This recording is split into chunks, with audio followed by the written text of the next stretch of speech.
So thanks to our panelists for keeping it relatively brief so we can get into more of a discussion format. I've got a question. To hear you guys talk about these use cases and these opportunities, it sounds, amazing, right? But is the rest of your organization aware of the benefits that sales and editorial have seen from these collaborations? And if so, how do you communicate that to them? And if not, might you? We can just go from Jesse? Yeah, sure. Is that on? Can you hear me? Yes. Okay, yes, echo. So I think moving from the sales team to the publishing team, I'm sort of the cheerleader for this sharing of knowledge and sharing of information, whereas some of my colleagues may say, just let the sales teams do their thing, I just want to do my thing, or vice versa. But I think they see the benefit. A lot of the conversations, as we've all emphasized, when you start having those conversations and when you speak at a sales meeting and just present the information that you have, they can realize what information is important to them and what they can get out of it, and that's how they see the benefits for them. Also, sharing information with your teams, case studies such as the one that I've shared here, I've shared with my colleagues so they can see the benefits. And again, sharing stories from the sales team back to the publishing team and vice versa. So just a lot of story sharing and examples and case studies. And does this go up to the senior leadership level? Hopefully. So as much as I can, sharing this sort of information with higher level individuals who are able to see what a difference it makes and really, share that with the wider business. It's something that I don't directly do, but through, sharing these examples, other people in the company are able to take that up. Great. Phoebe? So we're a little bit different in being a really large society publisher. So as much as there's sometimes silos between, the publishing business side of our journals program and editorial, the journals program in and of itself is a silo from the rest of the organization. So we don't always know what the rest of the organization does. On an individual employee level, I think a lot of the rest of the AMA does not always know what we're doing within the JAMA network. However, I do think we've become somewhat of an example for the rest of the organization because we have had some successes. A lot of that is communicated by our editor-in-chief and our publisher to senior management of the AMA as well as to the board. So senior management of the AMA is very aware of what every part of the AMA does, what works, what doesn't work. Any additional funding has to be approved by the board, so we have to justify that and show have we succeeded in what we've done in the past, what we have not succeeded on. So I think they're somewhat aware, but it's definitely communicated by our publishing senior management on up. Yeah, I think the strong library market of the 1990s and early 2000s meant that a lot of us could just keep doing things the way that we were doing them and continue to grow at decent numbers. But the economic crisis naturally caused a lot of us, I think, to question some of these strategies, the lack of movement, the lack of change that we were willing to make internally in order to make the most of these new market conditions that we were faced with. So Wiley, about a year ago, reorganized its society publishing division so that we now report into the same umbrella as our sales colleagues. This was a big change for this company where, editorial and sales have often had conflicting priorities and conflicting goals. And I think to bring those together and recognize that, hey, we've all got to work toward the same ends if we're going to grow in this rather flat market these days was a really big step for my company to take. It's also, that commitment I think is also manifested in a couple of other ways. One is that we've been using, in our sales team, we've been using a CRM, a customer relationship management platform, Salesforce, for a number of years. But they've just rolled it out to the editorial side also. So we recognized that there's a massive amount of data that we're missing. There's a massive amount of customer information that we're just not aware of in a way that we should be. So to bring everybody together under that one CRM, I think is going to pay tremendous dividends going forward. And then, another piece of evidence of kind of bringing these groups together in a more productive way is there's always been, probably in many of your companies too, the sales teams get together every year and do some kind of, learning session over a few days or a week. And I think they're often drinking, events, really. No, I can't mostly. imagine that. You don't know what I'm talking about. But this year, for the first time, editorial's part of that agenda. And again, the idea is to bring these groups together, ensure that they're sort of headed down the same path and with the same sort of goals and objectives, and to give them a forum to do that. So these are some of the ways that this is manifesting at Wiley anyway, and it's very much on the radar of the senior leadership here. They're the ones driving these changes. Great. I would just add that, siloed organizations can be very dangerous. I think it's up to the individuals oftentimes to make those connections and, preserve and nurture the connections. I worked at a large medical publisher, I won't name anyone, and they have a large aggregating service as well. But to Allison's point about the sales meetings, I was invited to their sales meeting to make a presentation, a Journals 101 presentation. And I thought, well, these are the guys that are out there selling. Journals 101, what would I possibly tell them? They have to know this stuff. And, it was really what I thought was really basic information, sort of the profiles of certain journals in the packages that they're selling and what does impact factor mean. And no one had ever explained impact factor to them before. And this was a sales force of, dozens, if not, 100 people. And it was so rudimentary, but it floored me.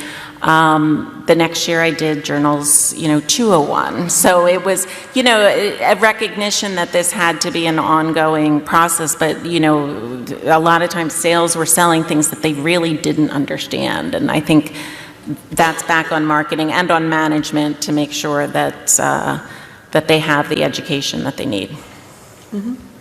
Do we have questions from the audience? I'm not sure if there is a microphone, so you might have to... Right here. Heather, we've got a couple here. Sitting in front of me the whole time. Great. Anybody want to help with the microphones? I think we can get away with one. Just examples if your organization is doing something similar, or you might like to. Anyone have a story to share? It'd be great if you could introduce yourself. Hi, Gabe Harp at Sal Press. We publish 40 journals, and we have in-house editorial. So my question for the group is, I think we do a pretty good job of the communication between sales and editorial, but one thing we definitely struggle with is that editorial input is crucial to the development of new products and the success of the sales team, but it's not structured as part of the core job of an editor. So what this means is that it's difficult to incentivize and motivate editors to do something that they see as secondary to their core role. And so we have people who are just a great fit for that, and they dive right into it, and then people who are very resistant. And I'm just wondering if you've struggled with this at your organizations or how you address it. Thank you. I'll talk about it a little bit. It can be a struggle, and I don't think every editor we also have an internal, much of our editorial staff is in-house. We have both in-house and outside editorial staffs. And not every editor thinks in terms of sales. What has helped us has been our editor-in-chief. You know, he does talk about revenue. You know, he doesn't feel necessarily beholden to revenue, but he does, you know, chalked his own staff on the fact that they can't do without what they do if, you know, we weren't at least breaking even. So he has respect for that, and he does talk about that both to his staff as well as the rest of the editorial boards for all of the journals.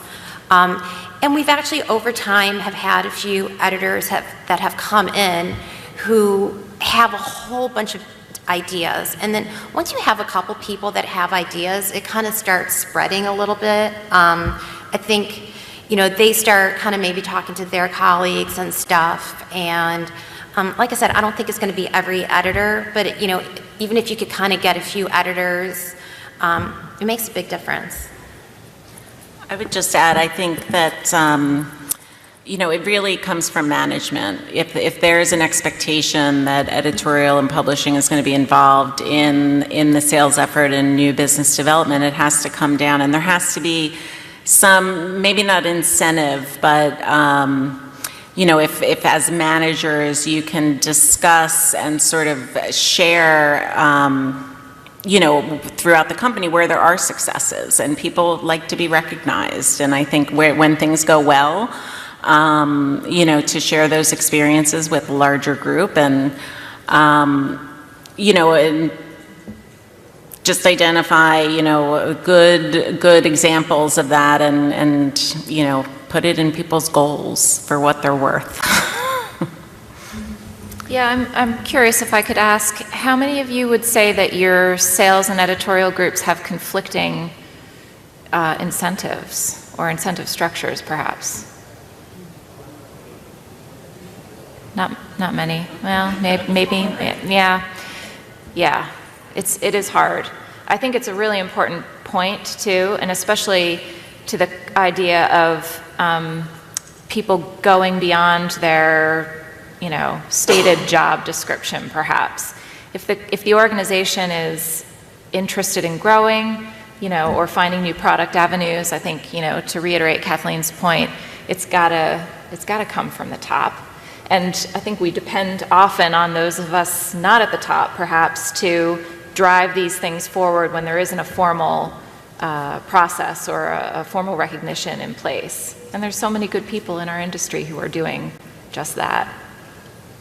I guess I'll chime in to say I'm lucky at Emerald, at least our North American group, where our sales leadership and our publishing team there do actively try to collaborate together and share ideas, and that does come from upper management, where the leaders of our sales team will reach out to us. They want to hear what we're working on. They want to bring authors and editors right into sales meetings. They want to bring them into you know, just the office to talk about the work they're doing, what it means to be a journal editor, what it means to do research today, so that the sales team have access, and that education piece is so important, so that once, you know, they may have no idea about the actual content that they're working on, they see the passion there, they see what they're working on, they see the research process, and that can be, you know, a way to really enliven them and really motivate them to reach out and spread that research out. And one more thing about the education. Several years ago, our editor-in-chief started, he brought in every editor for each one of our specialty titles, had their day at the AMA. And the editors would meet with all the different departments in publishing, everyone from author outreach to product management. Then we'd have lunch with anyone who was kind of revenue-based, and to discuss different topics. So the editors got to learn what we were doing within the publishing organization, but it was actually an opportunity for us to kind of pick their brains on what they were thinking of publishing, and a lot of our questions, I think, would also generate ideas, because they would come up with ideas of, well, you know, we know so-and-so here in China, we can talk to them, or there'd be different things. So those discussions have helped a lot. And I think at one point, we talked about cutting back on these because it's really time consuming. And all of the editors pushed back because they love their day at the AMA and they love it's helpful for both sides. And I think that has actually generated a lot more interaction from them as well. You have another question?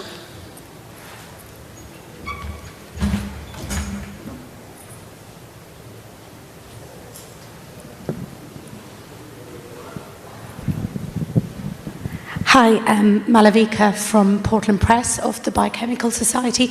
I just wondered if the panel could give us some insights about resistance to bringing these two sides together in terms of the sort of people's tendencies and possibly psychological barriers they have to mixing it up and believing that doing things this way might be a good idea. So I know you've talked a little bit about using case studies and examples, but beyond that, actually, what do those conversations look like, and how have you overcome any barriers? I think from the sales side of things, if you can put a dollar sign, attach a dollar sign to something, and that will get attention and interest. I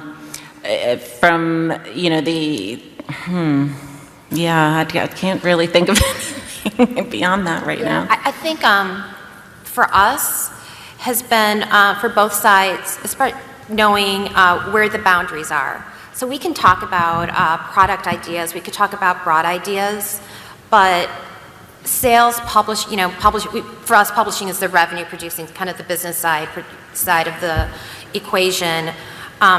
We won't suggest or try to influence the editorial direction. So we may talk about, this is what you're already publishing, can we reuse it, can we develop this kind of product? But I think where the boundaries are for us, at least at the JAMA Network, is business is not in any way going to influence what editorial chooses to publish. That's 100% their purview. And as long as we've kept those boundaries, it's, I think people are pretty open-minded about having at least a conversation about things. You have another question? I know there are some salespeople here. Is it happening in your organization?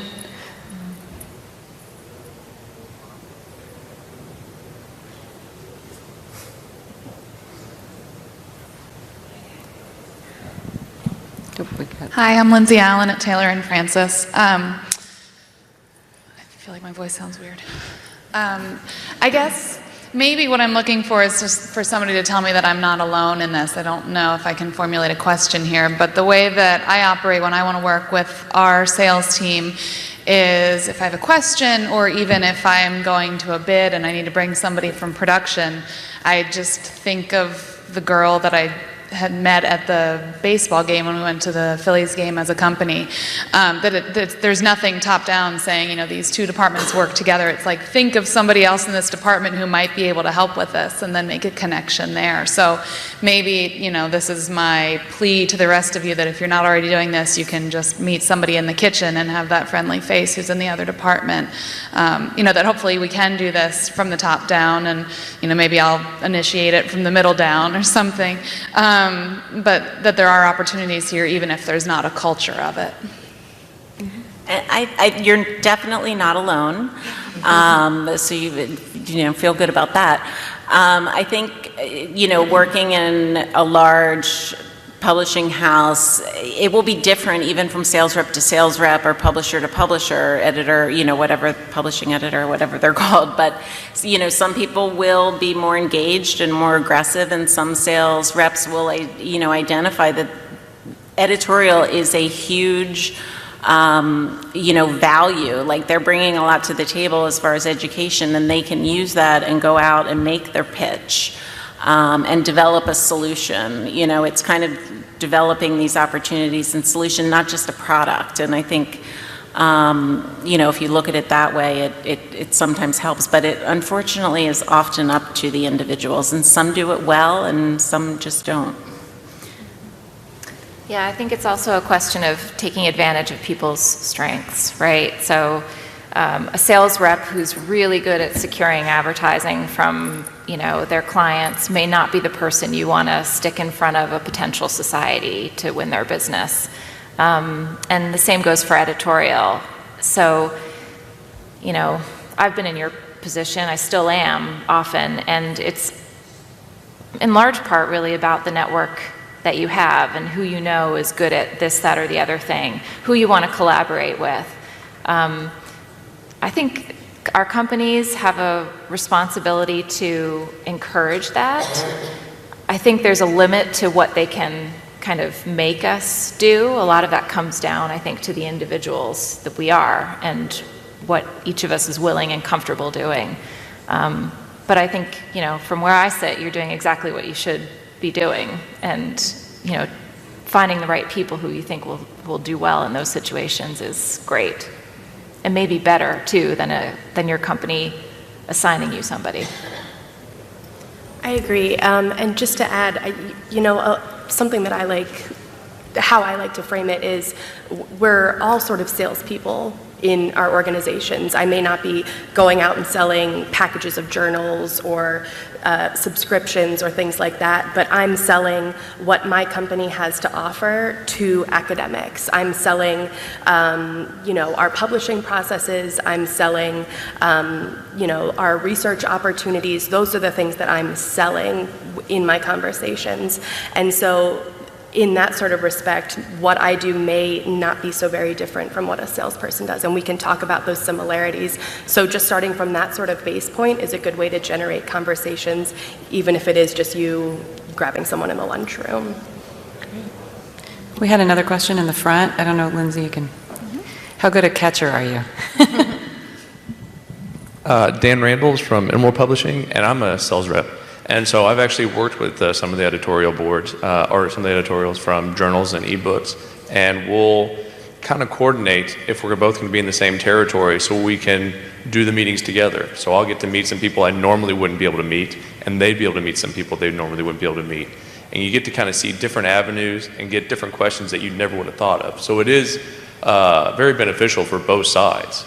And like you were saying earlier about you don't want to do any business that would affect editorial. I can't imagine any salesperson wanting that, because it would corrupt the product and make it weaken it. So you definitely wouldn't want anything like that. Can you be everybody's sales rep? I know lots that would love to corrupt. Anyone else? Yes. Can you maybe do a relay race with the mic?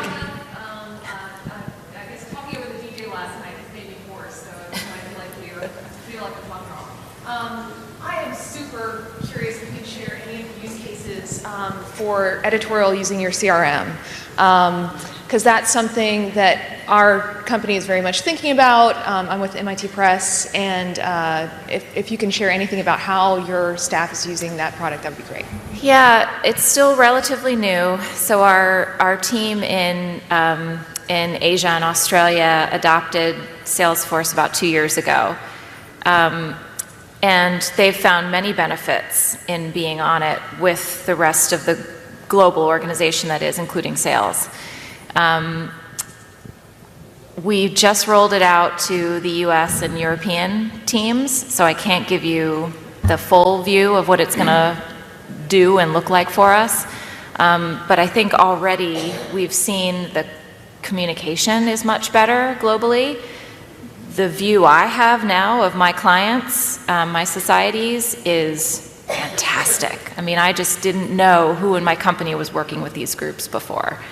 So again, we're a large organization.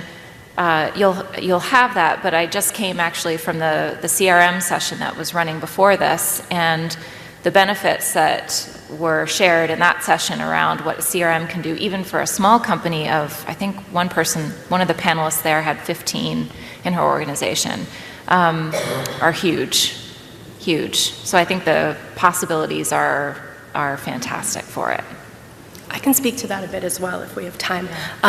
Because we do at Emerald have one CRM that serves both. Everyone has access to it. So although that may have some pitfalls in terms of like 1,000 chefs in a galley kitchen, it is great for that knowledge sharing. I can look up institutions, see what visits have happened there, what research is coming out of that, what sales initiatives are working there, what marketing campaigns have gone out there. So all of that information housed in one repository is really useful for so many different groups. So I know a lot of times I'll look those up if I'm investigating potential editors, or if I'm trying to make a visit, or if a sales member that I know is going to a university that has an editor of mine, I'll look up and see who else has gone, what other possibilities there are there. And those are just several tiny examples that I can think of right now. There's a lot of benefits to that, though, that we've seen at our company. Great. We are nearly out of time, but we might be able to take one more question if someone has a burning issue. Otherwise, we'll thank our speakers today for doing a fantastic job.